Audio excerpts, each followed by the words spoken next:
At this time, I'd like to, the chair will entertain a motion to approve the agenda and minutes from our previous meeting. So moved. Second. Moved by Ms. Spector, second by Ms. Anderson. Any discussion? Hearing none, we're ready to vote. Motion passes 7-0. Thank you very much. Before we go into our faculty and student focus, I would like to take a moment as chair of the board on behalf of our Richland 2 School Board of Trustees to welcome our newest board member, Ms. Monica Elkins-Johnson, who won an election this past November. We want to welcome you, Ms. Elkins-Johnson, to our board and to the role, awesome task, and responsibility of serving the 27,000 students in our school district. So welcome you. Join me in welcoming Ms. Elkins-Johnson to our board.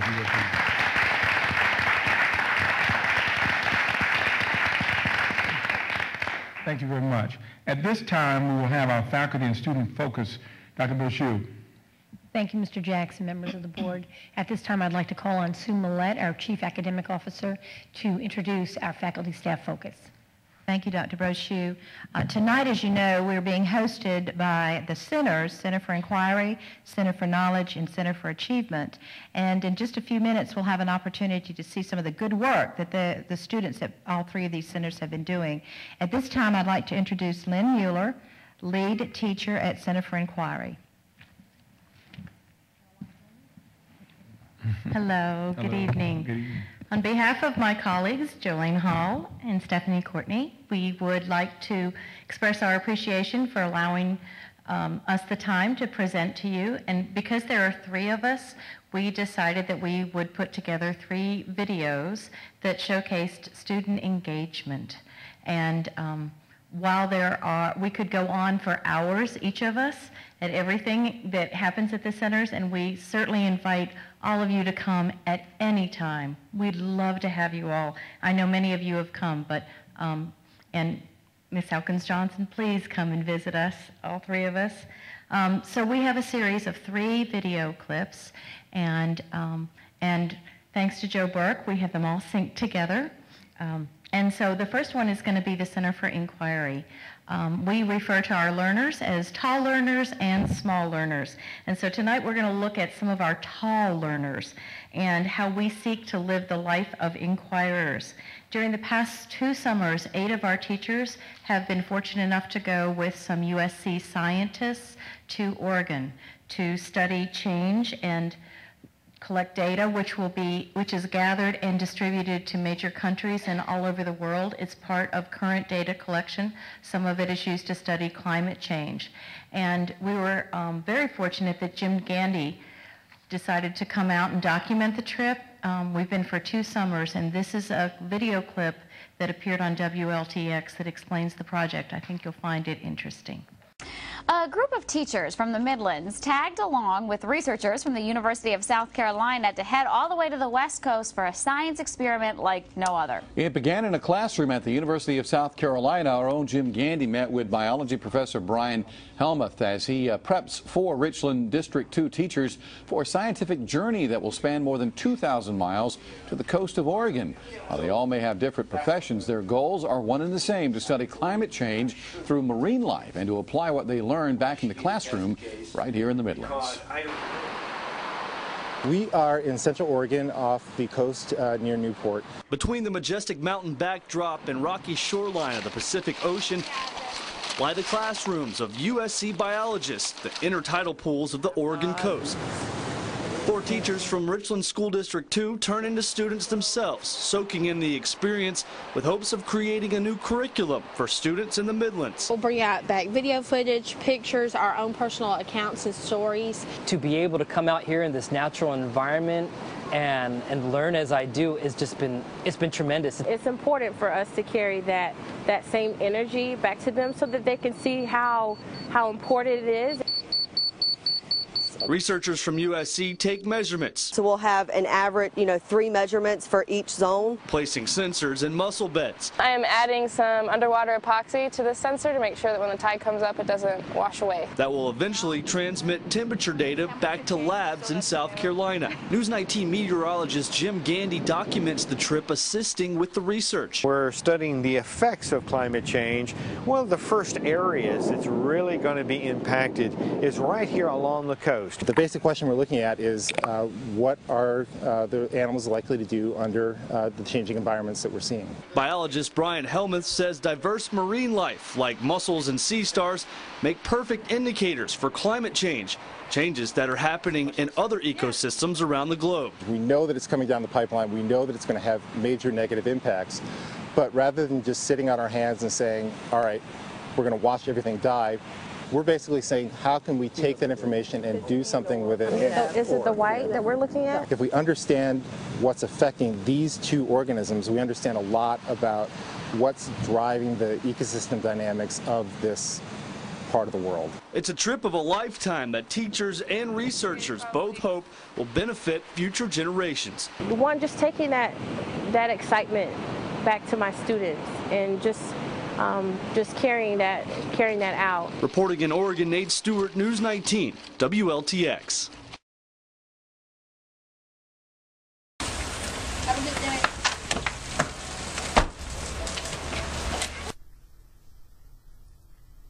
The Center for Achievement, where children roar with pride. Most students enter CFA with their flames for learning barely flickering. As they begin to understand and improve in their weaker areas, their strengths become more evident, and that flame begins to ignite and burn brightly. What you then see are more confident and successful learners.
At the Center for Knowledge, student engagement is the key that drives the daily opportunities we construct for student interactions.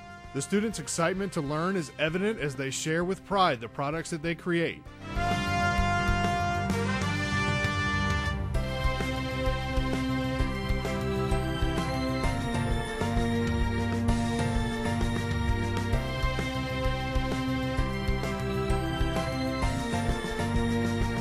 At CFK, we teach students to go beyond developing answers. They learn to ask the right questions that will make connections to their personal curiosity.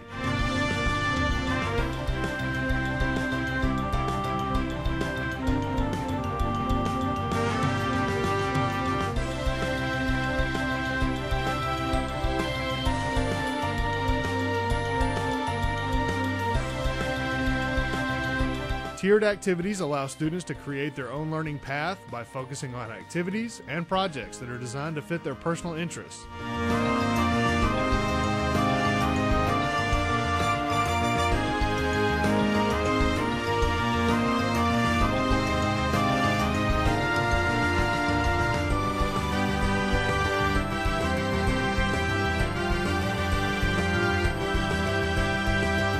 At the Center for Knowledge, it is our goal to inspire students not to just succeed, but to exceed.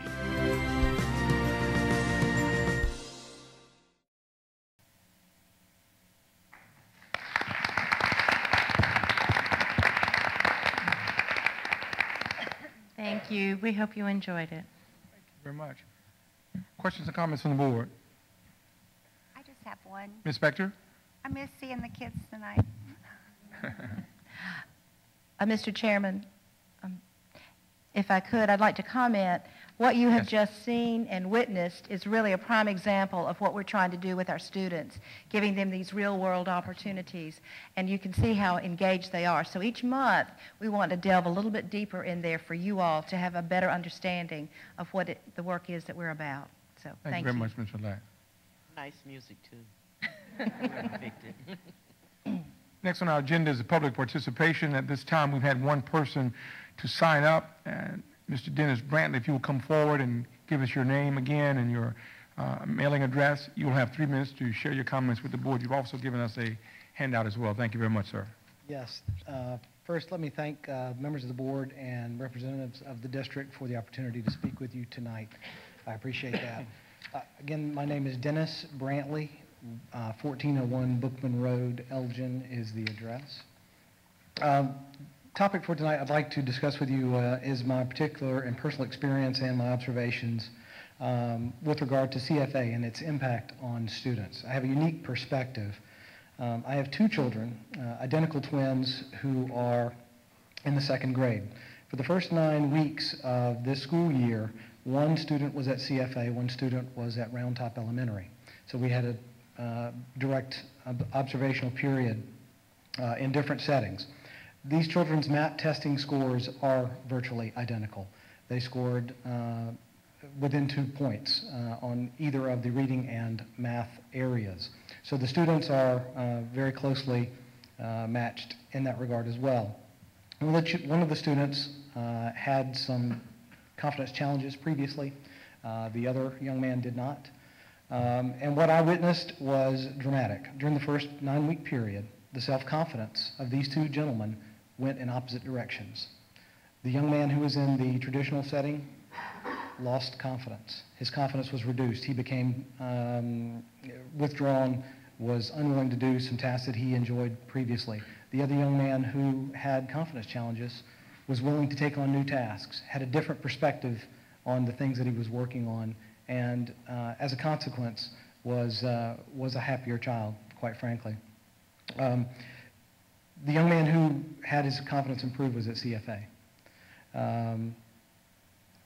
One of the things that I have noticed and understand better now as I began to explore CFA to make the transitions for my own children was that the test scores in particular, taken as a whole for CFA, didn't tell me what I needed to know, nor did they really encourage me. What I do know now is that test scores don't reflect confidence, but confidence levels are what change test scores. Confidence allows these children to deal with their individual challenges to the best of their abilities and achieve the highest levels of education possible. Furthermore, with regard to CFA and specifically the program there, in learning and exploring what options I had at my disposal in the district, CFA is frequently mischaracterized as a school for children with disabilities, be they learning or otherwise. These are children, in my estimation, who learn in a different way. That's something that I think is very important. Furthermore, we currently have no 1st grade classes at CFA, and we only have 1 2nd grade class, such that when we reach the 3rd grade, half of the students had not participated in the program. Quickly, I'll finish.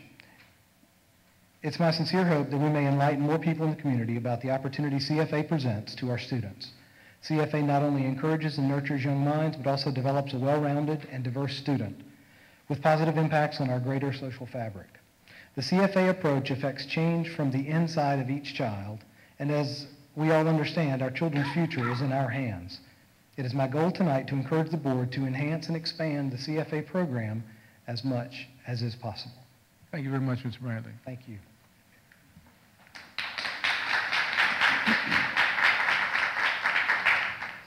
No one else signed up for public participation. However, if there's anyone in the audience who would like to come and address the board, you have an opportunity to do so at this time. Thank you very much. Next on our agenda, we are going to receive our climate survey update.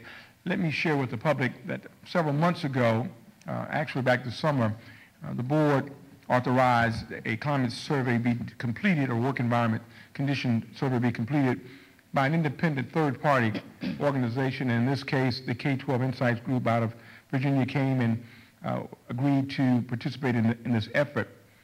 This effort was to ensure that every teacher, every administrator, and every staff person at every level in the organization would be allowed the opportunity to be as candid as possible about their feelings and perceptions of this organization without the fear of any retribution with regards to their anonymous comments. This climate survey was conducted directly and specifically between the board and K-12. The document that was returned with the data was returned directly to the board chair, who then shared it with his colleagues on the board. And at this time, this is the first formal presentation that will be made by this group. At this time, because I don't remember their last names, not because we're that close, but because I remember their first names, Stephen and Tori will come and will present. Welcome to South Carolina, by the way. Thank you, thank you.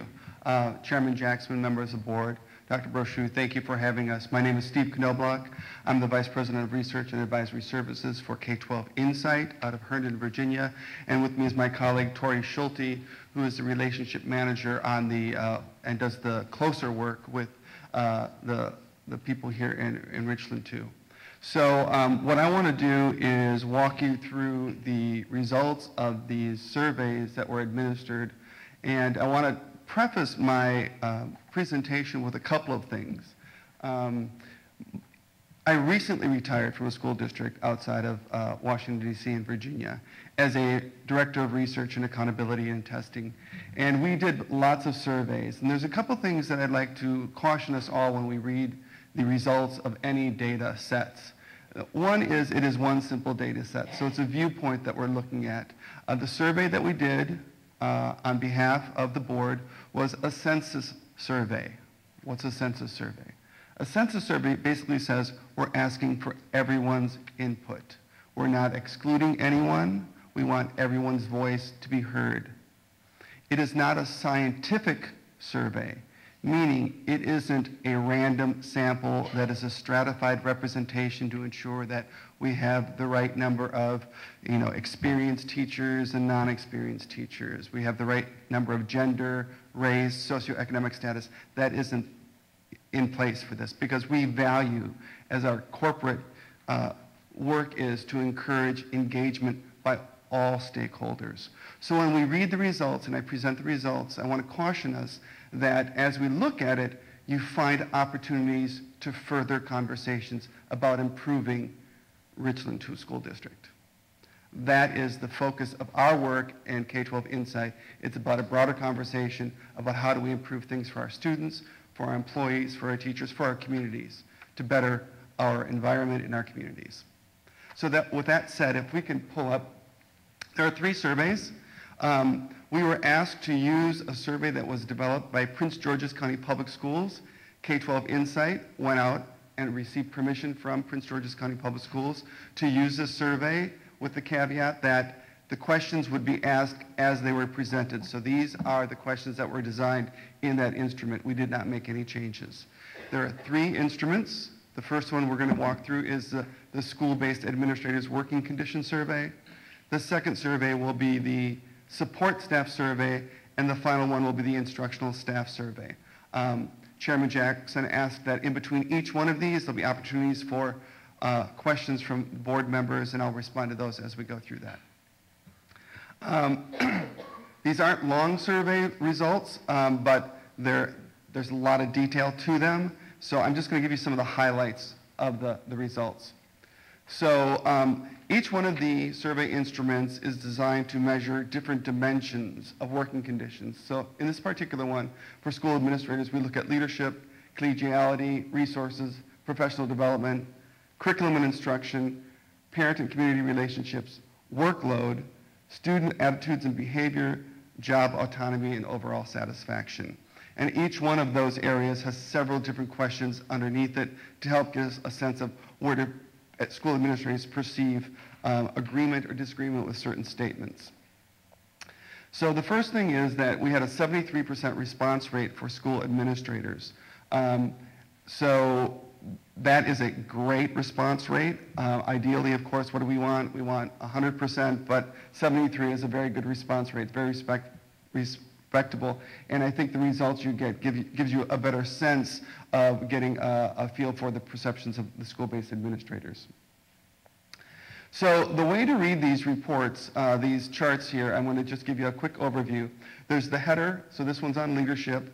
There are items that we ask, and then we ask the level of agreement, so it's on a Likert scale. We said strongly agree is in green, agree is in blue, disagree is in yellow, and strongly disagree is red. So as I read these, and as I shared with Chairman Jackson earlier, is I look for the line that separates out the agree from the disagree. We do not like to use odd number Likert scales because then we get, the fence sitters, the ones who can't decide. And what we did for these were to give people an opportunity is, you've experienced a school district, we want you to force a decision, to force a reaction. So on this one, you can see here, if you look at the left-hand side, the green and the blue, I'm a positive, optimistic person, so I like to look to the green and the blue. You see that the top 2 or 3 are very pronounced in that the majority of the school administrators believe that the district objectives administrators have flexibility to create their own vision and goals for their school, that the district leaders, they have an understanding of what's expected of them as school leaders. The district leaders support my decisions and actions. Those are all very positive. There's maybe about 15% of school-based administrators who either disagree or strongly disagree. Now, when we get down to the bottom 2, you see a larger percent of disagreement with the statement. One is district leaders communicate priorities in a timely manner, and the second one is I'm recognized for a job well done. Now, I've done these surveys across the country for a lot. None of this surprises me, okay? This is typically what happens in a couple of ways. One, when you read the first one that says district leaders communicate priorities in a timely manner, 2 things that jump out. What's timely and what are the priorities? My priorities from the district level and my school priorities may not be in sync, and your timeliness and my timeliness might not be in sync. So typically you get a little more disagreement on statements like that. The second one on recognized for a job well done, that is across the board in almost every survey that we give. And I've done it in other school districts, and now that I'm in this role, we've been doing it in multiple school districts around the country, which is we don't recognize each other well. We'll do global statements like the school's done a good job, but it needs to be more personalized, that you as principal or you as board chair or board member are doing a good job on a specific thing. That's the kind of feedback that we find in the research that really needs to happen. Continuing on with the leadership, I'm just going to highlight a couple things right now. The third one down is the short statement. I like the way things are run in this district. You see a more pronounced, that's a third, 1 in 3 school-based administrators disagreed or strongly disagree with that statement. That is an opportunity statement to have a better understanding or better input or appreciation for how things are run. I don't see that as terribly negative in that the majority still think it's run, they like the way things are run. But there is a significant percent, 33%, that disagree with that statement. Moving on to collegial relationships. Overall, I'm going to sort of breeze through these, but these are very positive reactions from school-based administrators regarding a shared vision, professional practices, positive relationship with teachers and their school administrators. Overall, you see a very high percentage of people who have very positive professional collegial relationships from the school-based administrator's perspective. On resources, again, it seems to me, based on what I'm reading here, and we'll see this in the other surveys as well, the school district itself seems to be well-resourced in that teachers, school administrators, and support staff have the resources they need to do their jobs. So, kudos to the board and kudos to the district office to make sure that people had the resources they need to do their work, whether it was the instructional materials, through the support equipment, instructional technology, classroom equipment, or internet connectivity. And by the way, chasing technology, we're all going to be doing that for a while. So it's never fast enough and never enough memory, and it's never new enough. So this is very positive results. Now we look at some questions regarding staff resources. And I want to cautious in reading this because this is a perception data on how you staff schools, and that varies. High schools are staffed very differently from preschools or elementary schools. So in this case, you notice on the right-hand side, the larger pronounced ones right now that say that they would disagree with the statement that I have adequate number of highly qualified staff are the student discipline workers. That language came out of the Prince George's County survey. We would really need to tease out what that means from an administrator's perspective when we talk about student discipline workers. And the second and the third one on this one are custodial staff and technology support staff. The other ones that we're continuing on this, again, we have a little bit of security staff and substitute teachers along with administrative staff. So you see this need for, we need to have more support from a school administrator's perspective. That I need more support, whether it's discipline, technology, secretaries, custodial staff, to make things run as well as they'd like them to run. When we come to the professional development opportunities here, you see that we have the statements regarding opportunities for professional advancement, opportunities for me to learn from and collaborate with others, administrators, and opportunities to participate in useful professional development activities. Overall, this is pretty high. One thing we know about adult learners, if you study any of the research, they want to be able to pick and choose what they need rather than what they're being told they need. That's the adult learner in us. And you begin seeing that probably in middle school when your middle schooler says, I don't want to do this, I'd like to do that. And it just expands as we do that. So the opportunities to collaborate with others and then choose their own topics for professional development are really important. And based on what I'm seeing here, the majority of your school-based administrators agree with the statements regarding the work here in Richland too. Curriculum instruction, overwhelmingly positive. We can jump down to the fourth one down. Most teachers in my school use data to assess and improve classroom practices. That's going to come with time. This is a school-based administrator reflecting on their teachers. So we're going to see a little bit of a difference when we look at the teacher results about their perceptions on using the data. I'm a data geek, and that's what I do. I run numbers. I used to help people interpret data and analyze them. There is a cautionary tale in that. When you give people data, they like to have it, but they don't always have the skill set or the experience to understand, how do I use this information? And that's really critical for teachers and for administrators to understand the information of how to use it.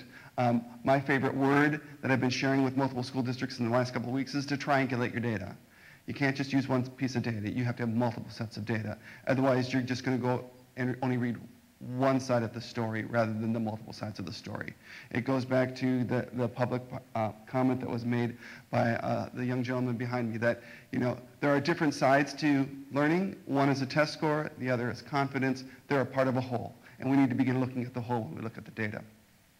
So that's one of the challenges I would pose to you all, that in looking at data regarding students, that we really guide our teachers and administrators on how to use that information. Parent and community relationships. This one you can see at the very top. Parents and students in my school are engaged in their child's education. Typically when you do research and you're asking people to give their perceptions of how others interact, in this case we're asking, what does a school administrator think about parent and student engagement in their child's education? It's going to be a little bit less because they're taking it from their own perspective of what that engagement should look like. The bottom one here, my school creates opportunities to collaborate with the community and mobilize community resources. Again, I see that as with an opportunity, but you've got the majority of your school administrators who believe that's happening. Workload, we've split this up into two sections. There are questions here regarding how often are you engaged in the following activities, and do you give adequate time to it? So in here we have issues regarding parents and communities, addressing student problems, instructional leadership, and then the school climate matters. Note the last one, how often are you engaged? The scale changes from daily, weekly, occasionally, never. So now when you say occasionally or never, that means I'm not addressing my school climate matters, occasionally, never. That's sort of high, but it's also a global thing. Climate's not something that changes, abruptly. It's a massaging and movement of how do I improve my climate within my school. So the next one is regarding how often you are engaged in the following activities. Note the far occasional and never the yellow and the red on issues of personnel matters, budget and finance, requiring off-site meetings and attending extracurricular activities.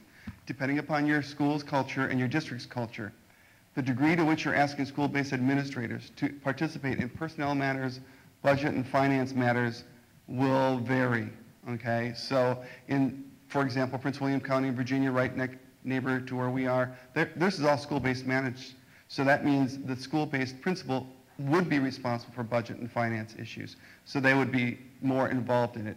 In my old school district in Loudoun, that was a central office staff, and we tried to remove that from the school leadership because we want them focused in on instruction.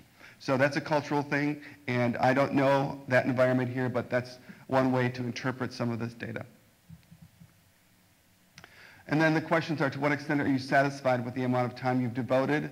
Note now you've got a majority of people who are satisfied as school administrators with the time they're giving, except in the areas of addressing student problems and providing instruction leadership. So those are some of the things that they'd like to give more, but you see you still have a large majority who do.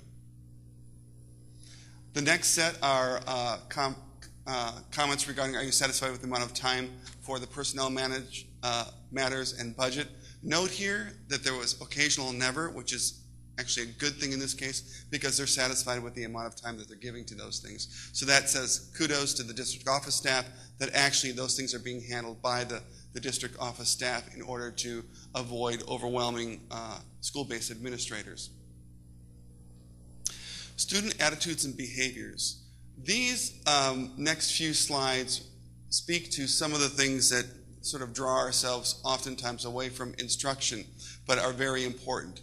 And you notice that here, problems at your school, disruptive behavior, student tardiness, student absenteeism are the top ones. Tardiness tends to be the one that sort of, is the itch that needs to be scratched because it's the one that sort of disrupts instruction the most. Because if you come in tardy, you're starting all over with the students who come into the classroom. And I know how frustrating it was when I was in the classroom, and it tends to be a frustration for a lot of school-based administrators as well. The next set of, to what extent is the following a problem at your school? Dropping out, that's pretty low. Lack of student motivation is high, as well as students coming to school unprepared to learn.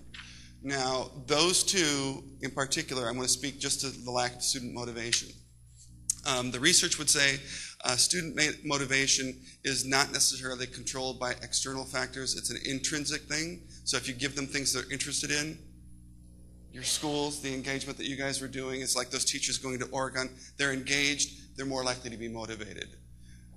The expectation that adults or students are motivated in every activity you put before them is a false assumption. So not everything we put before kids will they feel motivated about. Not everybody loves math, not everybody loves science, not everybody loves math, PE, whatever it is. So this one you have to be cautious about. You want to make sure that kids are interested or have a voice in that, but that motivation piece, I would caution us to understand a little bit more about what motivates students in their learning. And then unprepared to learn, that one, that needs to be teased out of what does it mean to be unprepared to learn. Is it because they don't have the materials, they haven't done their homework, or they're behind in their reading skills or whatever that is? So that one needs to be teased out a little bit more, but you've got some administrators who are voicing that. It'll be interesting to see from the teacher's perspective. Again, on the attitudes and behaviors, we've effective policies and practices in place for meaningfully address these. Kudos to the board and the district. School administrators believe you do have policies and practices in place to combat some of these disruptive behaviors and attitudes. You get a little spike in tardiness and absenteeism, but you've only got so much control in how to adjust those behaviors because it's not necessarily the students that were exhibiting the behaviors. In these cases, it's oftentimes the parents who have to make sure the kids get to school on time as well. So there's a complex issue to address. Again, we're looking at the policies behind this. Policies behind the two that were lack of student motivation, as well as students coming to school unprepared to learn. Not sure what kinds of policies or practices you can put in place regarding that, but as you can see from this slide, those are the two that seem to administrators feel that we don't have those in place. Finally, we get to actual behaviors, student behaviors that run the gamut from physical conflicts all the way down to physical abuse of teachers. And for the most part, this is speaking on a scale of either it never happens, it happens occasionally, happens weekly, or happens daily. In this case, you can see, for the most part, the physical abuse of teachers never happens, the majority of them. It happens occasionally. Ideally, we'd like it never to happen, but we don't live in that world. We would like to reduce these things, so I would, being the first time out doing this survey with your school district, say, this is baseline data. Let's look at the real incidents, because you do have actual incident numbers when you report that out, and say, the perception data, does it match the real numbers? Because sometimes one incident becomes the story that gets exploded, and then that's the perception everybody has, either in the community or within the school, because of the stories that are being told. So with this one, I would really take this one piece of data and put it up against the real numbers to say, is this really the case? Because while perception is part of it, the real numbers behind this will actually give you a greater sense of how severe any of these problems might be. The next one talks about behaviors that interfere with achieving instructional objectives. For the most part, never happens or occasionally happens is the majority over all of these. The two that up here that jump out for me are the bullying and the student acts of disrespect for teachers. The bullying piece, I think, is becoming more pronounced because we're becoming more aware of it as a result of not only federal legislation, but more national efforts to address some of the bullying, both in-person bullying as well as the cyberbullying. And the second one, I think, is the one I would, begin to tease out a little bit, is students' acts of disrespect for teachers. What does that look like? What does that sound like? And how does that manifest in my schools from the administrators and the teachers' perspective to begin addressing that? Going on to the next one, these are the three most negative behaviors. When we did the review with Chairman Jackson, we said, let's do a little comparison of the three most negative relative to the instructional staff and the bullying. And if you look at the student bullying, you see instructional staff above the school-based administrators bullying, and they're pretty aligned. I mean, those percentages are pretty close to each other. You get a little bit of difference when you get to the student verbal abuse of teachers. There's actually a little bit more based on what the instructional staff say versus the administrative staff. And then when you go to the students' acts of disrespect for teachers, you get a much more pronounced percentage. And so those are the things I think there's an opportunity for conversation, not only with the adults, but with the kids. What does that behavior look like, sound like, and what can you do to show respect for each other and avoid some of that bullying perceptions that are going on? The next one is job autonomy. To what extent are you satisfied with the level of input of school administrators to do the following: setting performance standards, developing curriculum? I think overall this is right in sync with what you would see in any school district. The developing curriculum is a little bit lower, but most of those curriculums are coming now as a result of the Common Core standards and initiatives that are outside of the control of many of the school-based administrators. So that doesn't surprise me. Again, to what extent do you are satisfied with the level of input of school administrators on job autonomy, deciding how the school budget will be spent in the school calendar? Again, those are things that typically don't fall into a school-based administrator's control too much, especially the calendar, because that calendar is set by typically school boards like yourself. Overall satisfaction, you're going to see a lot of red and yellow here, but please note how this question is stated. The first one states, the faculty and staff at my school like being here. I would describe us as a satisfied group overwhelmingly. When we ask questions about, I think about staying home from school because I'm just too tired, too stressed, or not motivated to go, you don't want very many people there. So strongly agree, and agree being the small percentage is, what you'd like to see. The second one is I think about transferring to another school district. These are your administrators talking now. A school in the district, I'm sorry, is 13%, while thinking about transferring to another school district is at 24%. So 1 in 4. And if I could get a higher paying job, I'd leave school administrators as soon as possible. And that is at 17%. So that's their general questions regarding satisfaction with the work that they're doing.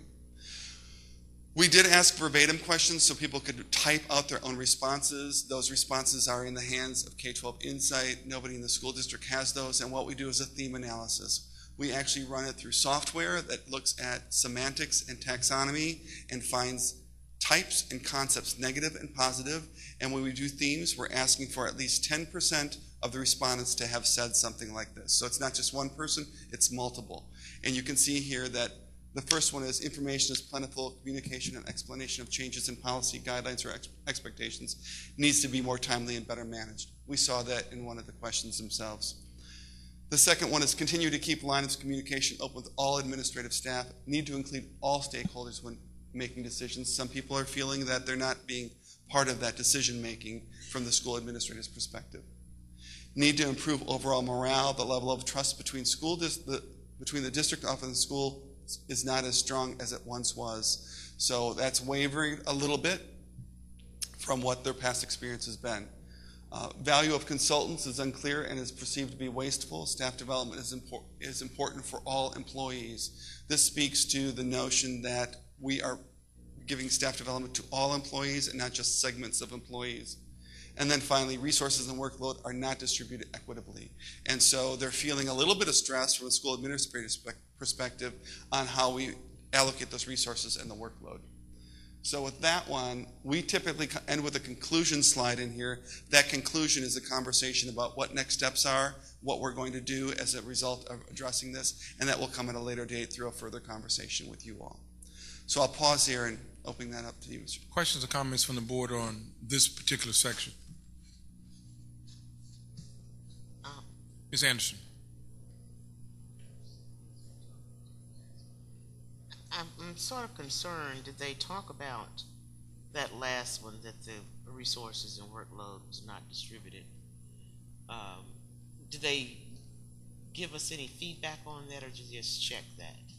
That's an open-ended response, so that when we read through all of the responses, that was the general theme. We can go back and look when we looked at those themes and identify specifically what that would entail regarding resources and workload. But I'm going to caution us regarding this one, because if you look at resources in the previous slide where you asked all of them, they said agree or disagree that I have the resources, it was very positive, right? So this could be an incident where we didn't have the resources when I needed it for the opening of schools, and I had to do a lot of work to make it happen. So we can go back and look at that, but it wasn't teased out specifically. We don't want to be identifying any administrators or schools. That was part of our agreement in doing this. So we can come up with the specifics of what was being said, but we want to make sure we're not identifying individuals when they share the specifics behind those resources and workloads.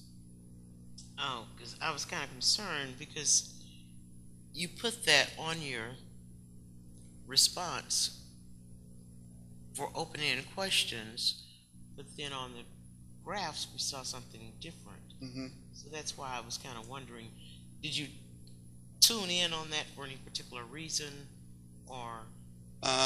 Well, in part because it did actually fly in the face of the other data.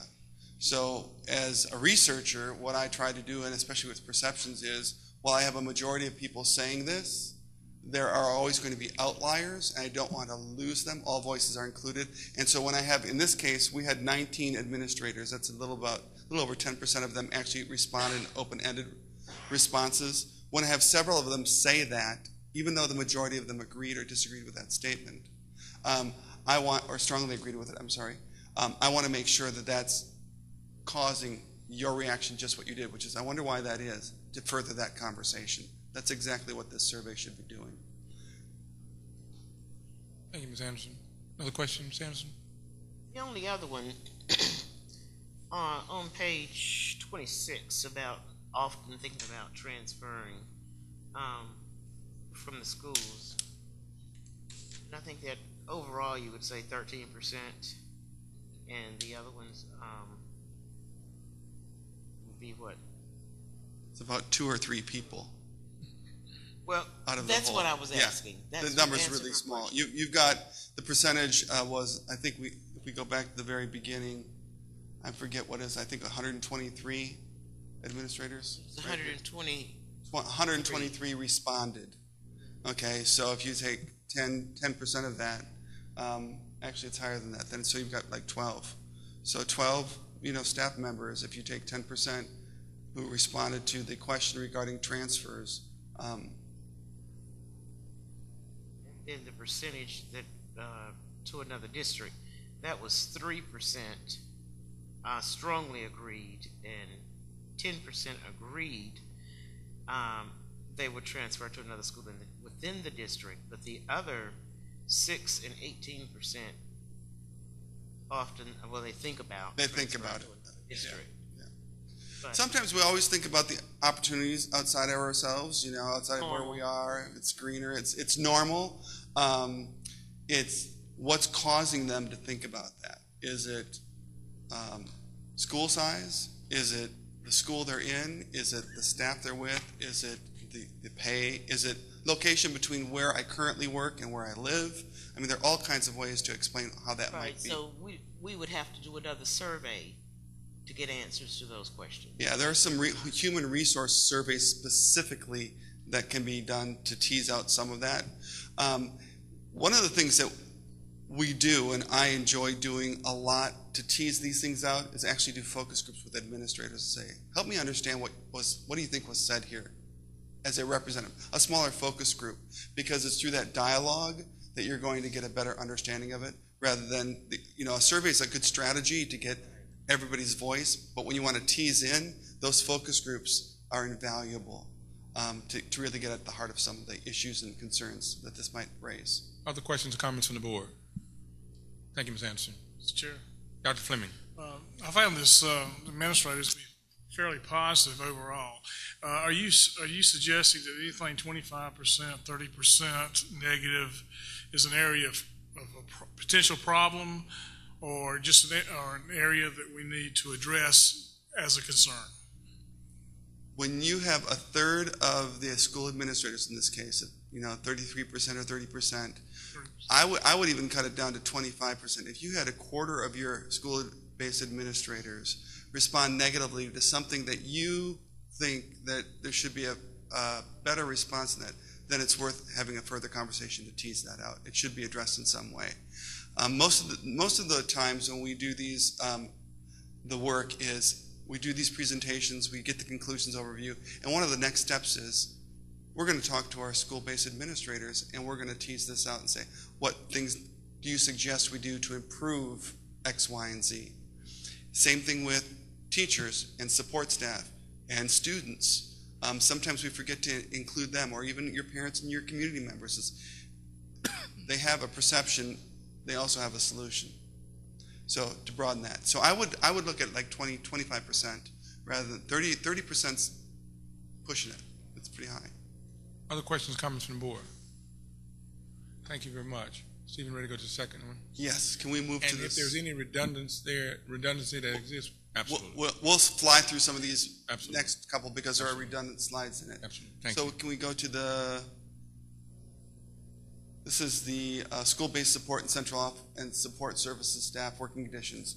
This survey is a little bit shorter. You note that there are only 6 sections in here: leadership, relationships, resources, professional development, workload, and overall satisfaction. And I'm going to say this regarding the school-based support staff, central office, and support services. Oftentimes they're your unsung heroes. They are there every day, and they are in the front lines, but they're behind the scenes.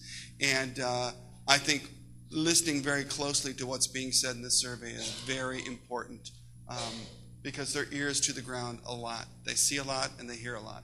So you had a 62% response rate. That's pretty good. I'd like to see it higher the next time we go out. I think that'll come with time when they get used to the fact that their voices were being heard and then acted upon. And it's the acted upon that keeps them engaged. Okay. So here we have questions regarding leadership, and these are interesting because they're worded a little bit differently. For example, leadership here says employees are treated fairly and equitably. You've got 25%, 1 in 4 of your support staff right now who disagree with that statement. Also, I receive recognition for a job well done, just like the administrators, right? That recognition piece, again, 27%, 1 in 4 are believing that. Now, your numbers are much higher, right? So you've got a portion of your population of your support staff who would, like to be a little more recognized for the work that they're doing that's being done well. Collegial relationships, they get along. I mean, these are people who work well together. They work with their colleagues. They can count on each other for help when they need it, and they work as a team to accomplish goals. These are all very positive. Resources, again, they seem to think they have all the resources they need. In this case, you're pushing 85% across the board, whether it's equipment or adequate technology to do their jobs. Professional development. This does not surprise me. When you look at support staff, central office staff, school-based staff, typically the professional development area wanes a little bit because we tend to focus our energies on instruction. And so this is an opportunity regarding areas. That last one, I receive adequate training for the specialized tasks that I perform. It's a little bit lower than I'd like to see it. People are feeling pretty good. I mean, the vast majority do. But again, this is an opportunity to understand what kind of PD differentiation can you offer to your support staff. Workload. Again, these are a little more worthwhile pursuing. The amount of work I have to do is reasonable. There's a strong percentage that don't agree with that statement. My department is understaffed for the work that's necessary. 52% say, yeah, it is understaffed. I sometimes feel that I'm doing more than my fair share of work without compensation or recognition. So those need to be teased out and looked at what the workload really looks like for your support staff. Overall satisfaction, you can see right now quickly going down the blue line between the yellow. It's very positive. Overall, my position at Richland allows me to maintain a healthy work-life balance. I'm motivated to help Richland School District 2. I'm proud to work for Richland School District 2. I believe the work I do contributes to the positive to Richland School District 2. So those are really, really good. Feeling appreciated goes back to the recognition piece, as well as this notion of satisfied with their job. It's very positive all overall. With these themes, there are more of them because you had more respondents. 57 support staff members took time to actually give you some verbatim responses. And just quickly, there's a strong sense of loyalty and satisfaction by support staff. They take pride in their work and they try to do the best they can. That was pronounced. I mean, when I start reading these, it's like, it just came over. They love your school district. They love what they do and they're loyal to it. The workload assigned to support staff is too heavy for some of them, and we saw that in the previous number regarding the workload slide. Additional staff is needed in order to complete work requirements efficiently and in a timely manner. There were people in there who said, we get the work done, but it's not as fast as we'd like to get it done. So that efficiency thing. So sometimes that is, a reaction that a staff member would say, I'd like to have that done more quickly. It's done, but it's not as quickly just because there's only so many people that are your resources. The culture of mutual respect for all employees and their contribution to the mission and goals of the school district needs to be cultivated. And I worked in a lot of schools, and there is a culture between support staff and licensed staff and administrators. And balancing out the mutual respect in that organization is really important. And there are sometimes people who believe I'm only the fill in the blank. Cafeteria worker, custodian, the secretary, I'm just the. Those are the kinds of things that self-perpetuate when they say things like that. So mutual respect about the work that's being done as a collective school or school district, that everybody has value and every job that's done is important to the success of the organization, has to be one of those things that needs to be cultivated. Communication between the district office and schools needs to be improved from their perspective. I think sometimes they feel like they're out of the loop. They're not getting the same information. School and district leaders need to be more, do more to recognize and show appreciation for staff. Input and feedback is not valued or accepted in all departments. This is support staff talking to district office departments. So while it's being shared, the value and using that information is not always equitable in their minds. And finally, the district office, and these are district office folks talking right now, the information technology needs to be upgraded. And that came out loud and clear on several of the district office staff members. So that's the quick one. That's the quick and short survey regarding that particular one. Questions and comments from the board on this survey? Thank you very much. All right, so let's go ahead and move to the teachers survey. Thank you, by the way, for making all these things happen behind my back here. All right, so in this one, you see we get the longer line in here regarding the topics. We did add first-year teacher impressions because we wanted to get a sense of how the newest teachers are feeling compared to, the veteran teachers. Again, it's a similar set of dimensions as we did with the administrators.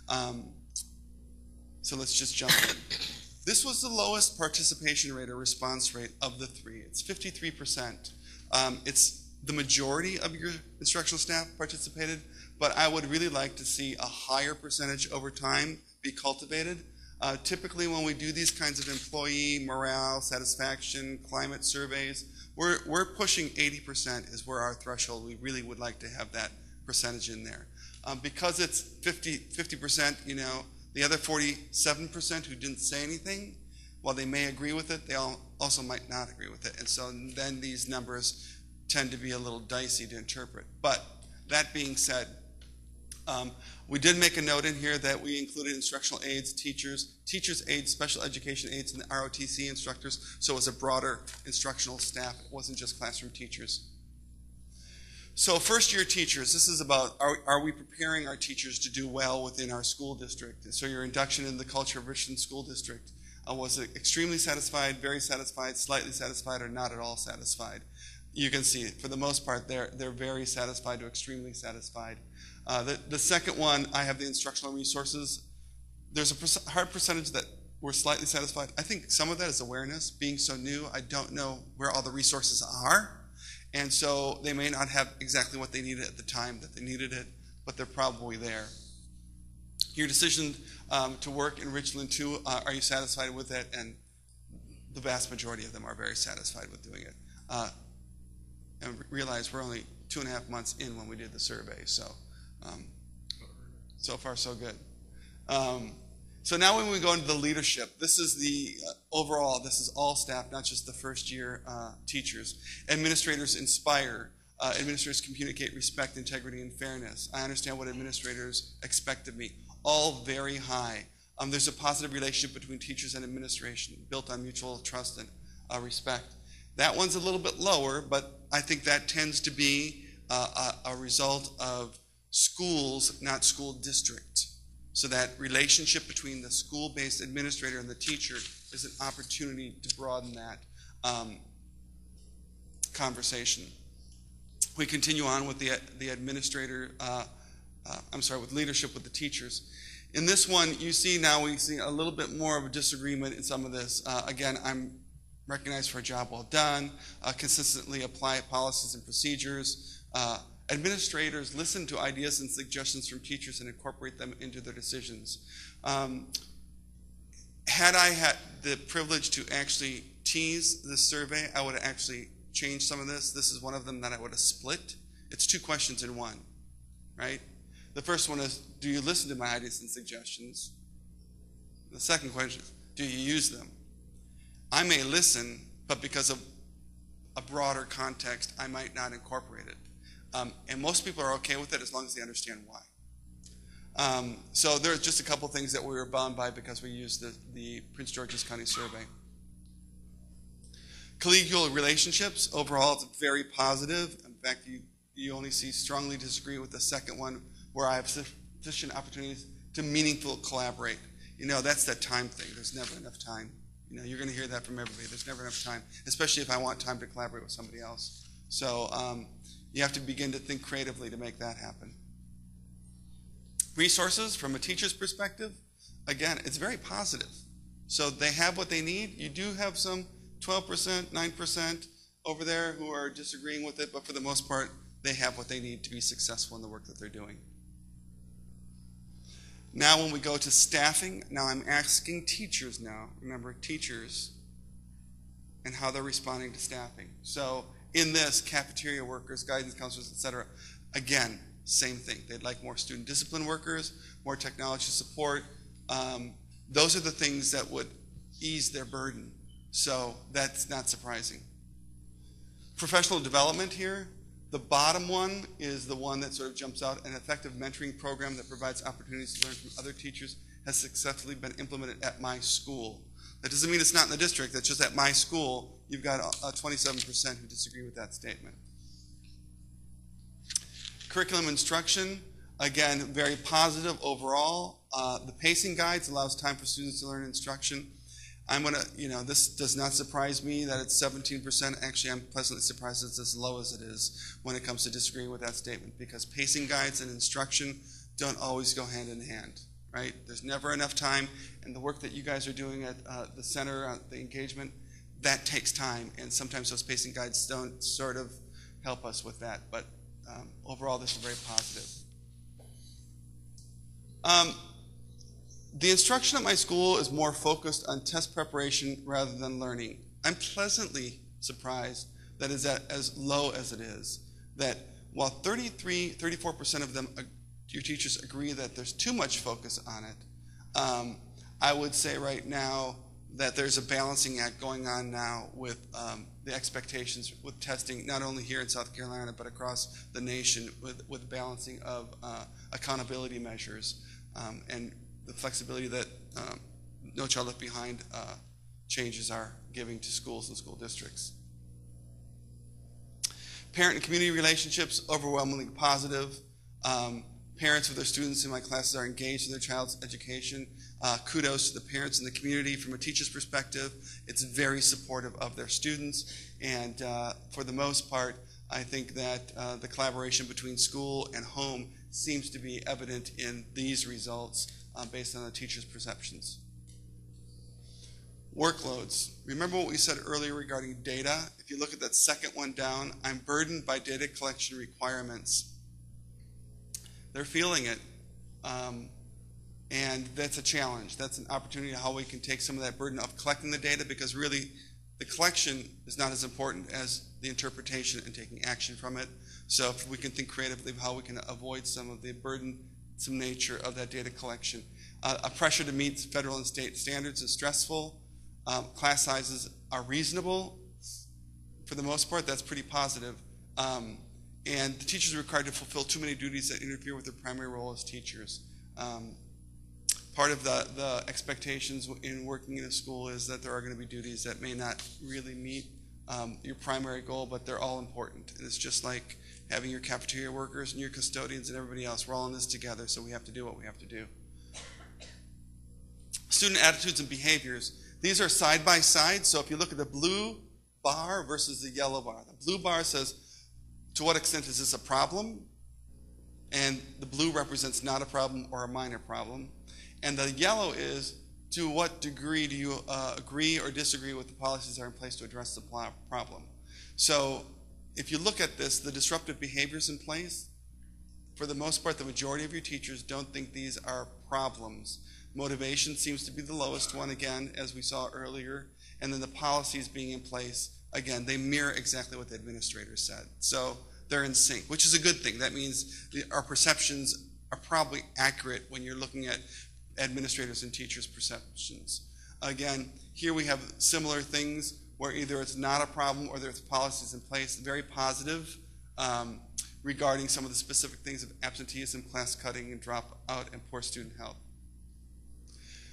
This is the one that has all of the specific behaviors. Now, these are teachers talking, right? We saw the comparison earlier, and I'm going to skip over this just so you can see those. These are the three most negative behaviors, and we saw that earlier on how they're in sync with what the administrators have said from a teacher's perspective. Job autonomy. These are the things that I feel good about, that I can be responsible for things in my classroom, formative assessments, being creative, determining the amount of homework, all these things. These are, what we would expect to see in that they're satisfied or satisfied with the level of autonomy, or it's a significant amount of activities in the classroom. The top two are typically things, that they may not be the textbooks themselves may not be too involved in, so that autonomy piece comes into question. Influence over school policy. Oftentimes teachers feel like they don't have opportunities to influence school policy, and you can see how that distribution flows out. While they may not have influence, they're very satisfied with not having the influence. So the onus is on the board and the administrators, understandably. This is the overall satisfaction piece. We ask similar questions for your teachers that we did with your administrators. I often think about staying home from school. You've got 17%. I think about transferring to another school in the district. That's 24%. You've got 23% who are thinking about transferring to another district. And if I could get a higher paying job, would I leave this teaching as soon as possible? That's 22%. The final one, the teachers at my school like being here, I would describe as a satisfied group. The vast majority of them are satisfied. Again, now we end with our themes and responses to the open-ended questions. The workload for instructional staff is too heavy. Satisfaction perceptions are mixed for both schools and district overall. Some instructional staff are satisfied within school environment but lack trust and respect for district office, and vice versa. Teacher input's not valued or considered when making decisions that affect them, and greater recognition for efforts and accomplishments would be appreciated by instructional staff. More opportunities for collaboration. This came out with a specialized program. Your special ed teachers were the ones who were saying, I'd really like to be able to collaborate with my classroom teachers or with my colleagues in special education. So that specialized program referenced special ed, ELL populations, gifted and talented, those kinds of unique groups, music teachers and art teachers who want to get together with their specialized program when you have few numbers in there. The school board decision regarding the school calendar appeared to devalue teacher input in the new supply list, was not in line with what teachers had in mind. That came out several times. And then there seems to be concern for the amount of resources and spending associated with specific programs, namely the Schlechte and the WOW program. That came out in the verbatim statements. And there seems to be a lack of support for teachers at the district level. These are perceptions and open-ended response of the 100 in there. Special education program and technology initiatives need attention in order to better support both efforts. And that was 3 surveys. That was a lot. Questions or comments from the board on this survey or any others at this time?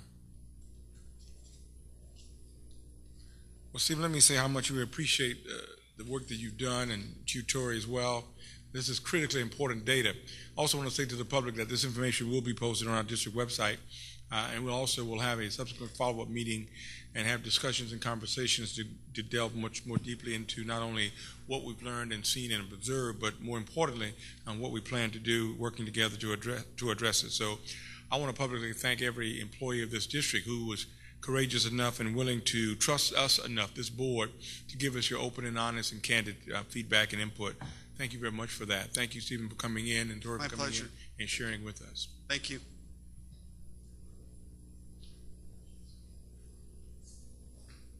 Next on our agenda is our facilities report. Dr. Brochu. Yes, at this time, I'll ask Jack Carter, our Executive Director of Operations, to answer any and all questions the board may have regarding the facility report. Ladies and gentlemen, you have this week's report. Ed Watson from our staff and Meg from DC are here. A couple of quick updates. The overhead inspection for the culinary and health science classroom in Northeast is scheduled for 10 o'clock Thursday morning. About 2 weeks later, we should be able to get the final, and that's sort of dependent on the availability of the inspector. And the portables for CFK North, we hope to start moving those next week. With that, I'll be glad to answer any questions. Questions or comments from the board? Hearing none, thank you very much, Mr. Carter. Next, budget update, Dr. Brochu. Yes, at this time I'll ask Bob Davis, our Chief Financial Officer, to share a very brief update. Thank you, Dr. Brochu. Mr. Chairman, ladies and gentlemen of the board, 3 quick points. Number 1, the Bus Decentralization Study Committee's next meeting has been scheduled for December 13th. That may be the last or next to the last meeting. I'll inform the board as soon as I find out. That's number one. Number two is that the fiscal cliff you've been reading about in the paper and has been on the news continuously, should the fiscal cliff not be averted by the federal government, we would be potentially looking at an 8 to 12% reduction in federal funding for education that would impact us in the FY 13-14 year. Again, stay tuned. We'll see how the government handles it. The third piece, on some good news, tomorrow we will refinance those bonds. That sale will take place tomorrow morning at 11 a.m. in my office. I looked at some projections today. I had originally projected a savings for our taxpayers about $1 million. Looks like it'll be closer to $1.2 million. Mr. Chairman, I'll be happy to answer any questions. Thank you, Mr. Davis. Questions or comments from the board? Mr. Chair. Dr. Fleming. But even if they don't do anything at the end of the year on the federal government side, since education is already funded in this year, whenever they finish that may not affect us at all. It wouldn't impact us until October of 2013. But if they do a deal between now, it's all. It could go away. Yeah. Other questions, comments on the board? I just wanted to. Mrs. Anderson. Here, did you say it would be a savings of $1.2 million? Yes, ma'am. Anderson. Other questions or comments from the board? Thank you very much, Mr. Davis. Thank you, sir. Next, we'll be voting on the executive session items. The chair will entertain a motion. Mr. Chair, student expulsions, I'd like to pull out student number 1 and to have separate discussion. You want me to? Yes. On student number 1, I move that student be allowed to apply to Blythewood Academy for the remainder of the school year. Extra community service. Moved by Ms. Anderson. Is there a second? I second it. Second by Mrs. Brill. Any further discussion?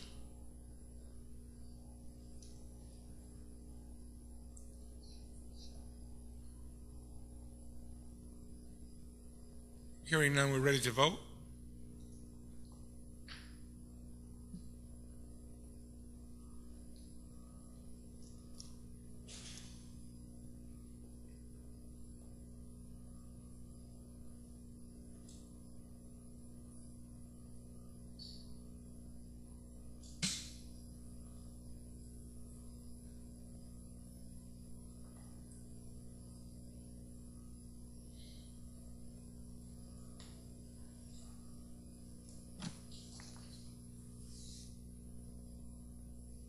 Motion passes 4-2, 1 abstention. Thank you very much. Chair will entertain a motion for the further recommendations in executive session. Under student appeals, Mr. Chair, student number 1, recommend attend Blythewood Academy. Student number 2, actually, to make this easy, I'm going to go through a number of these all at once, a block. So students number 1 through 4, Blythewood Academy.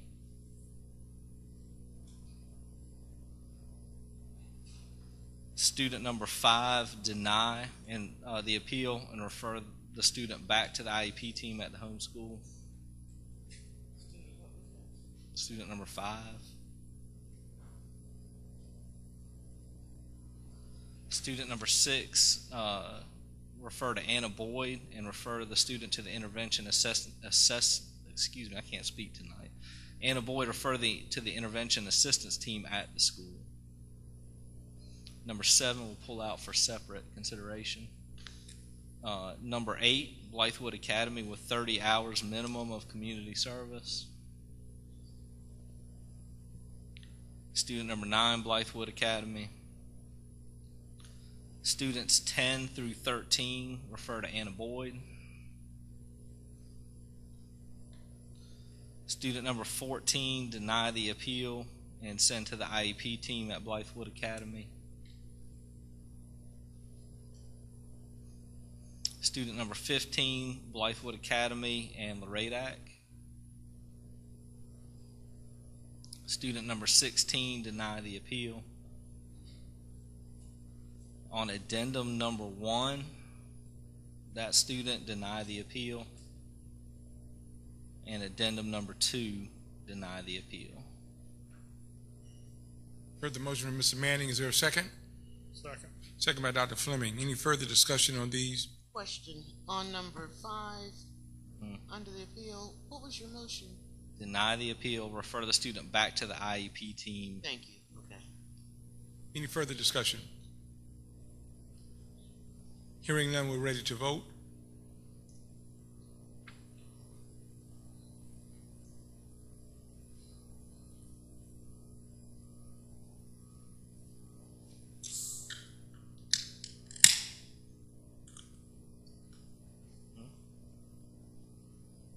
That motion passes 7-0. Thank you very much. At this time, the chair will entertain a motion on student number 7. 7.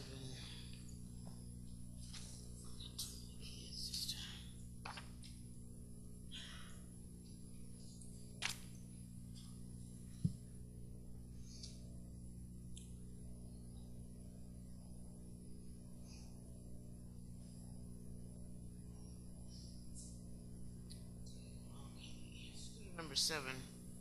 I move that we allow this child to apply to deny the appeal and allow the child to apply to adult education. I second it. Moved by Ms. Anderson and second by Mrs. Brill. Any further discussion?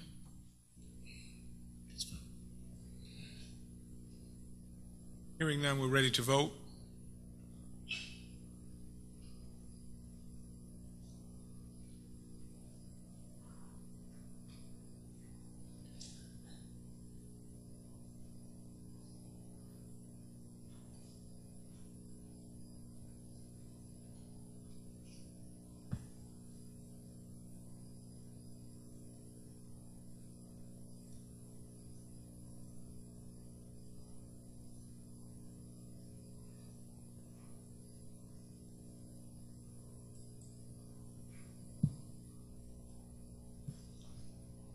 Motion passes 5-2.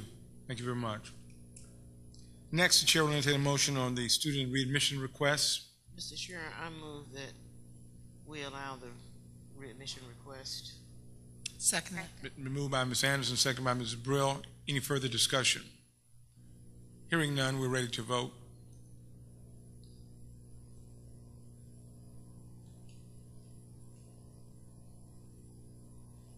Now, did I need to say that I want that child to go back to the maternity program? Do I need to say that in my motion? She needs to say, Ms. Chisholm. Ms. Anderson has a question. Ms. Anderson, would you repeat your question, please? Right. The recommendation was for him to go back to the academy. So do I need to make that in my motion? Oh, it's fine. Okay, you'll take care of that. Thank you. Mr. Chair, did you want me to go ahead and do the student admission request? Into the district adult ed, certainly. Adult education? Be fine. I'll go ahead and, oh, it did. It's not going through. I did. Yes. Thank you, Jill. Next, the chair will entertain a motion on student admission request. That motion passes 7-0. Thank you very much. Student admission request into the district adult education program. Move approval, Mr. Chair. Moved by Mrs. Brill. Second. Second by Ms. Anderson. Any further discussion? Hearing none, we're ready to vote.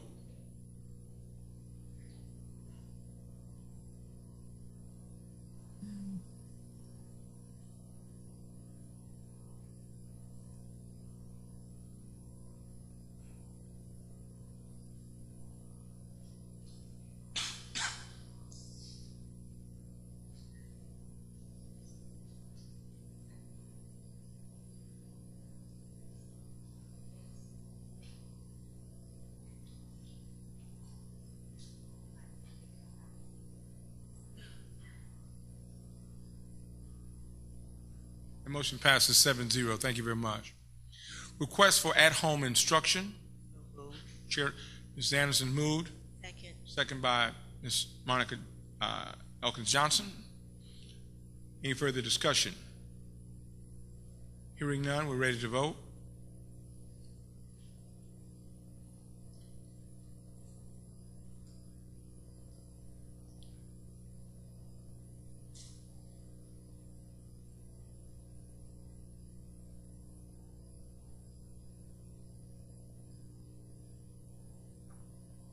Motion passes 7-0. Thank you very much. Ratification of personnel, Dr. Brochu.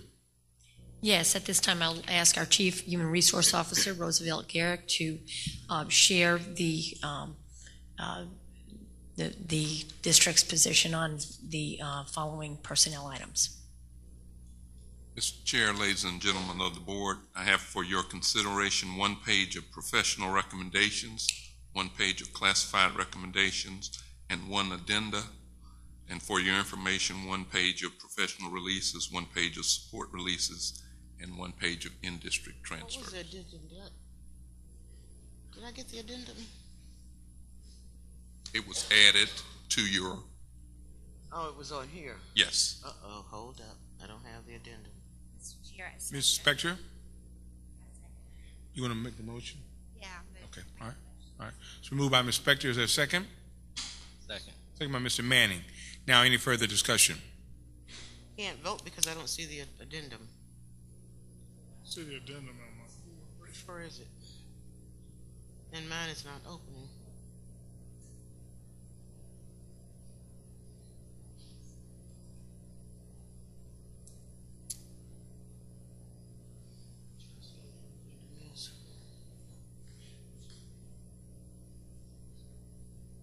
Judge, you got it.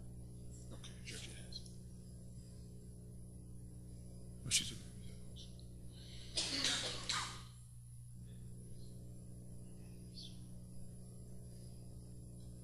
Okay. We ready? So moved in second, moved by Ms. Spector, second by Mr. Manning. No further discussion. We're ready to vote.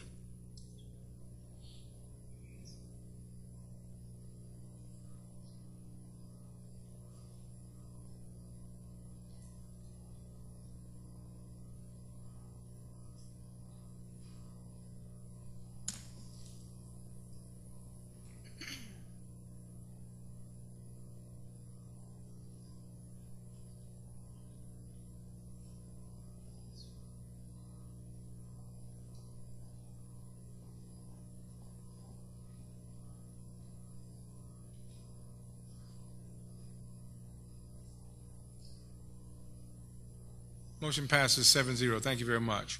Contractual matters. The chair will entertain a motion. Mr. Chair, I wish to make a motion on the purchase of property. I move that this board authorize administration to purchase adjoining properties consisting of 25.65 total acres being shown as Richland County tax map. I'm not going to read these numbers, but I will present it to the secretary. Okay? Thank you, sir. According to the terms of the option agreement with these 3 sellers at 3 properties. These properties are located near the intersection of Clemson Road and Hardscrabble Road and fronts Clemson Road. The total consideration for this property is $1,244,780.95. Second. Moved by Dr. Fleming, second by Ms. Anderson. Any further discussion? Hearing none, we're ready to vote.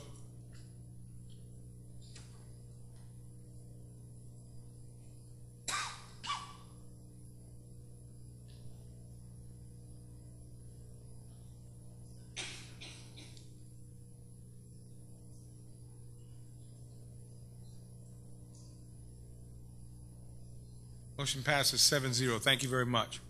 Under old business action requested, the approval of the 2013-2014 school year calendar.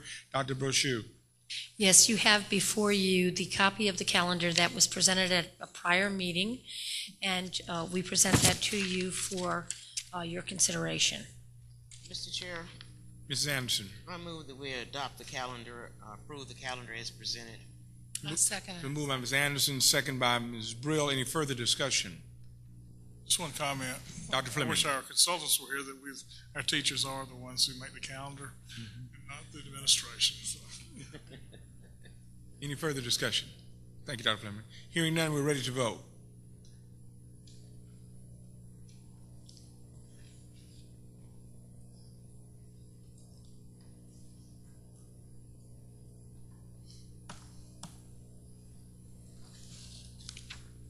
Motion passes 7-0. Thank you very much. Next on our agenda is the agenda items for our January 8, 2013 board meeting, which will be held here at Polo Road Elementary School. Dr. Brochu? Yes, at this time, we have board officer elections, student learning report regarding transiency initiatives in the district, and our backup security of data report. Are there any other items that the board would wish to add to the agenda for January 8th or any future board meeting agenda? Mr. Chair. Mr. Manning. It's come to my attention this evening that apparently having my website and social media information on the district website and business cards is a conflict. I think we need to approach this from a policy perspective, and I ask that until that's done, that no teacher, administrator, or other district employee tweet, blog, or anything else under their specific name, as we have some folks doing, or under other businesses or entities that aren't Richland 2 until that's clarified. So noted, Mr. Manning. Ms. Anderson. I'm sorry, I didn't quite get that. Ms. Manning, would you state it again, sir? Yes. The issue of, it came up tonight that it's an issue of me having my website and Twitter accounts and Facebook accounts on business cards and other district material, including the Richland 2 website. And I'm saying that I think we have others in the district. We have administrators, we have teachers, we have folks inside the district that tweet, blog, and otherwise have social media type activity during Richland 2 time in their name. And I think that we need to address the policy, address this from a policy perspective as to what's allowed. And so I think that anybody who's operating under any other name, such as like our G School folks that have named blogs, like our principals blog under their name for specific schools and not as the school itself, or anybody else who's doing these type of activities under a name and not under a district program or heading, stop until we clarify with policy. Mr. Manning, the reason that was brought up tonight actually it was an executive session, so I'm surprised that you would bring it out in public session, is because we run in an election. Teachers, students, other staff are not being voted by the taxpayers, and we cannot use district websites to promote ourselves out on the websites. Not promote myself as James Manning, a candidate for any election. In fact, my site's been stripped clean from any of that activity. Well, it wasn't directed just to you, it was directed to everyone on the board. Well, again, I think we need to clarify with policy, and until that time, I think we should halt those activities until there's further clarification. The question has been made and it's been heard by the chair, and we will get clarification to make sure that the difference between the two groups is stated as we move forward with that. Thank you very much. Mr. Chair. Mrs. Anderson. I just want to remind, to make sure that we are looking at the Achievement Center for Achievement for the southern end of the district. Mm-hmm. And that's one of the things that Ben spoke about in public participation, that it should be grade 1 through whatever. So make sure that, can we make sure that when we address this, those grade levels are also included in that report? Correct. It really needs to be expanded.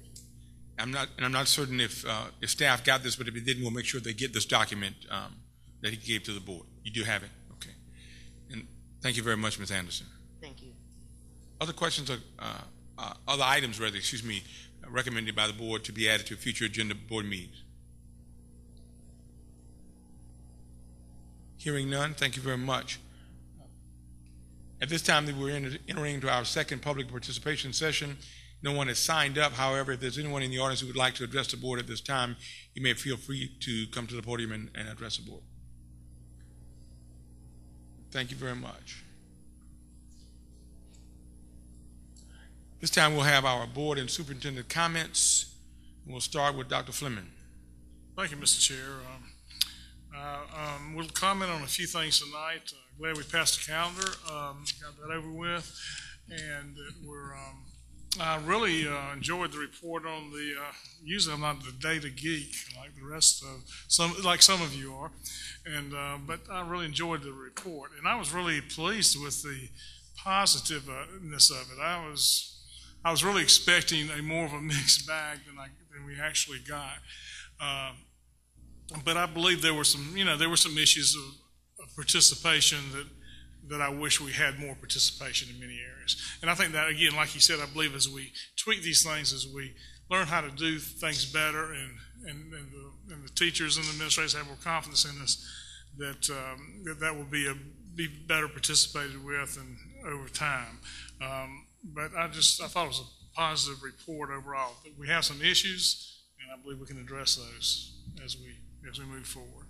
Also, I just want to wish every one of you the happiest of holiday seasons. We won't meet again until the first of the year, a new year.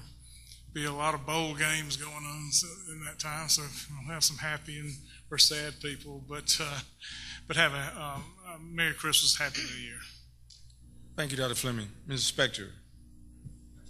I just want to say thank you, everybody, for the report. Thank Lynn and Ms. Courtney and Mrs. Hall. She's already left, but that was great. I just miss seeing the kids sing. It was kind of the way to end the year. But I just wanted to wish everybody a happy holiday. Be careful while you're traveling, and hope to see everybody in January. Thank you, Ms. Spector. Mr. Manning?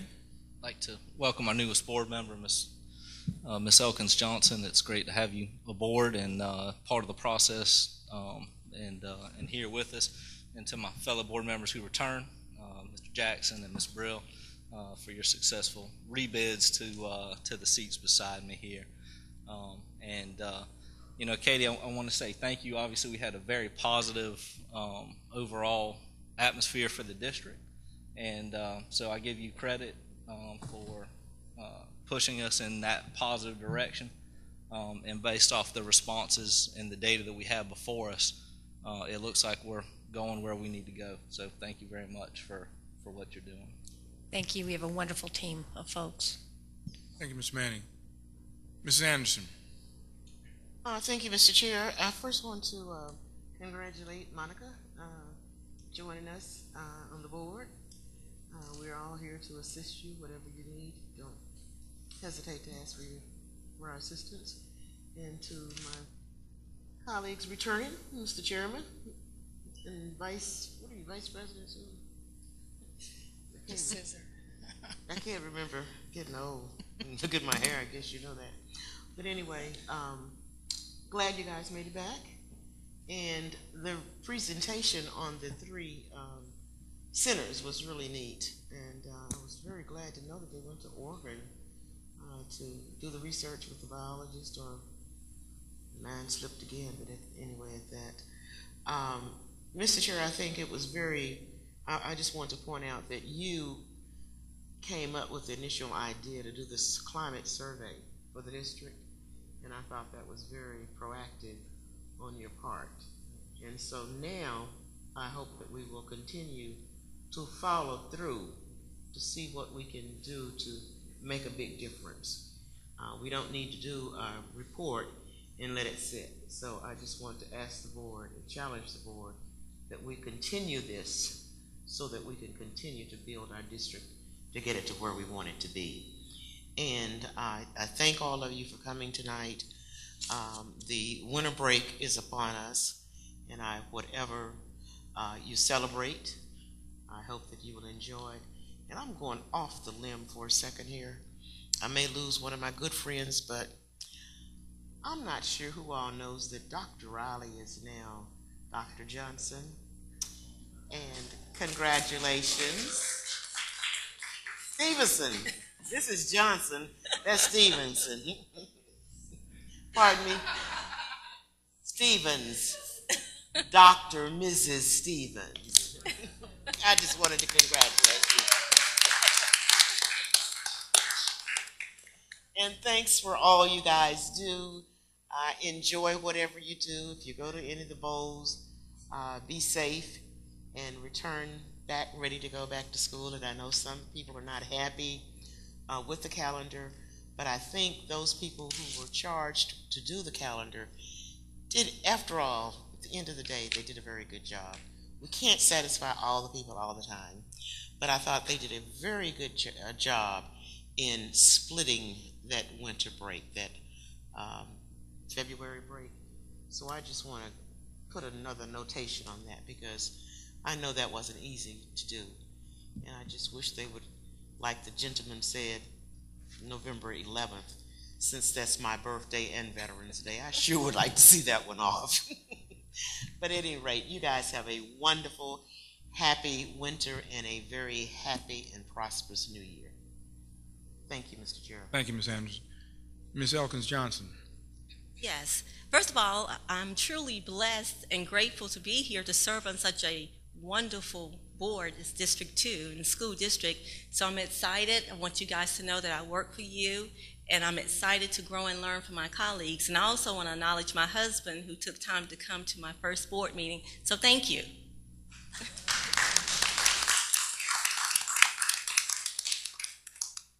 Thank you, Ms. Elkins Johnson. Mrs. Brill. I'd like to welcome Ms. Elkins Johnson. Glad you're here. In any way we can help you, let us know. I remember calling the more senior board members often, just to find out, what it was or what it should be or what I need to know. So they're a wonderful resource. Did want to mention, and it was interesting, we just returned from the school board meeting, state school board meeting, and one of their beliefs is changing the school start date, which I thought was interesting, and they recommend the second Monday in August. So I don't mean that we should go back to work, but if that were to come true, that would be interesting. So the semester would be over at the end of December. So that would be interesting. But that's not going to happen that I know of. And also we got a budget report from Mike Spears at our meeting. And he said that, while revenues are increasing and it's encouraging, then we will have a lot of money that needs to go into our Medicaid programs. And so that would take a lot of the resources that we would hopefully go for public ed. So, it's a moving paradigm, and these are things that we have to look at. But it was a very interesting report. And we talked to legislators who were there at our meeting and informed us of, what the legislative initiatives will be and what we can look forward to and what we need to plan for. So it is indeed still a challenge.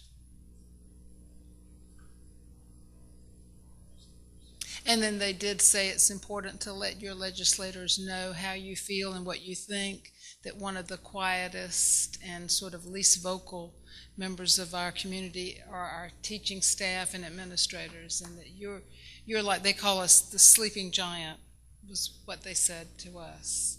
So, and of course you can talk when you go to vote, but it's important, and I think one of the members of the House said, we don't hear from you, so we don't know what's important and what really matters. So they need, when there's legislation that comes up, they need to know how we feel about that.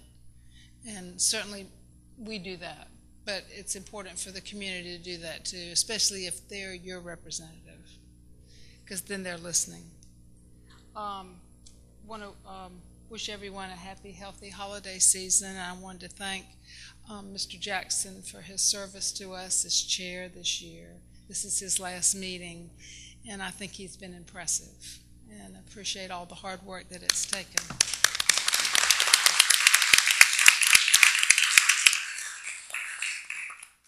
Thank you very much, Ms. Brill. I also want to congratulate Ms. Brill on her re-election bid. I'm certainly happy to serve alongside her for another 4 years. I was very impressed with our state report card results. We had 8 schools who improved their overall ratings, either their overall ratings or absolute ratings or growth ratings. I'm very excited to see that. And certainly the overall rating of our district being excellent is a very positive sign with regards to those who would question that we're going backwards instead of going forward. Our district graduation rate, which is also significantly improved. I'm especially proud, Ms. Suber, of the graduation rate that increased at Richland Northeast, as well as the graduation rate that increased at Spring Valley. Very happy to see that. And certainly as my last meeting as chair, I certainly want to thank all of my colleagues and teachers and administrators and students, parents, my supporters, and my critics, because each of you have made me a better board member and a stronger advocate for public education, and especially for District 2. Thank you very much. Dr. Brochu. Yes, I'd like to wish everybody a happy, healthy season, and certainly the holidays are here. However, we do have school, so we're still hitting it hard for the next several days. And I do also want to congratulate Mr. Jackson, you and Ms. Perill on your reelection, and certainly welcome Ms. Elkins Johnson to the board, and I look forward to getting to know her and working with her as well. So with that, a happy, healthy, safe holiday season, and we'll hit the ground running back in January.